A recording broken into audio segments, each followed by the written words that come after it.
നമ്മൾ ജോലി ചെയ്തുകൊണ്ടിരിക്കുന്ന സ്ഥാപനം അതിൽ നമുക്ക് വേണ്ട വിധത്തിലുള്ള റെമ്യൂണറേഷൻ കിട്ടാതിരിക്കുക, അല്ലെങ്കിൽ നമ്മുടെ ഗ്രോത്ത് ഇല്ലാതിരിക്കുക, കമ്പനിയിൽ നിന്ന് റിസൈൻ ചെയ്ത് പോയതിന് ശേഷം നമ്മൾ ആ കമ്പനിയെക്കുറിച്ചുള്ള കമൻസ് സോഷ്യൽ മീഡിയയിൽ ചെയ്യുക.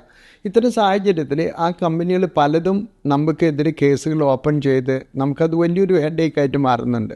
അതുപോലെ തന്നെ ഫ്രണ്ട്സായിട്ടോ അല്ലെങ്കിൽ ഗേൾ ഫ്രണ്ട്സായിട്ടോ അല്ലെങ്കിൽ ബോയ് ഫ്രണ്ട്സായിട്ടുള്ള റിലേഷൻ അത് ബ്രേക്കപ്പായി കഴിയുമ്പോൾ അതിനെക്കുറിച്ചിട്ട് സോഷ്യൽ മീഡിയയിൽ പോസ്റ്റ് ചെയ്ത് അത് പിന്നീട് വലിയൊരു തലവേദനയായിട്ട് മാറുന്ന ഒരു അവസ്ഥ ധാരാളം കണ്ടുവരുന്നുണ്ട്. അപ്പോൾ ഈ സോഷ്യൽ മീഡിയ യൂസ് ചെയ്യുമ്പോൾ ആരെയും ഹാം ചെയ്യുന്ന വിധത്തിലുള്ള യാതൊന്നും സോഷ്യൽ മീഡിയയിൽ യൂസ് ചെയ്യാതിരിക്കുക. കാരണം വെച്ചാൽ അതിൻ്റെ കോമ്പൻസേഷൻ വലിയൊരു പൈസയാണ് നമുക്ക് കൊടുക്കേണ്ടി വരുന്നത്. എതിർപ്പായിട്ട് ഒരു കേസ് ഓപ്പൺ ചെയ്ത് അതിനെ ഡിഫെൻഡ് ചെയ്യണം.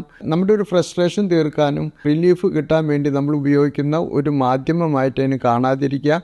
അതിന് വലിയൊരു വില കൊടുക്കേണ്ടി വരും, നമ്മുടെ സമാധാനം നഷ്ടപ്പെടും, അതുപോലെ നമുക്ക് വലിയൊരു പൈസ നഷ്ടം വരാനും സാധ്യതകളുണ്ട്.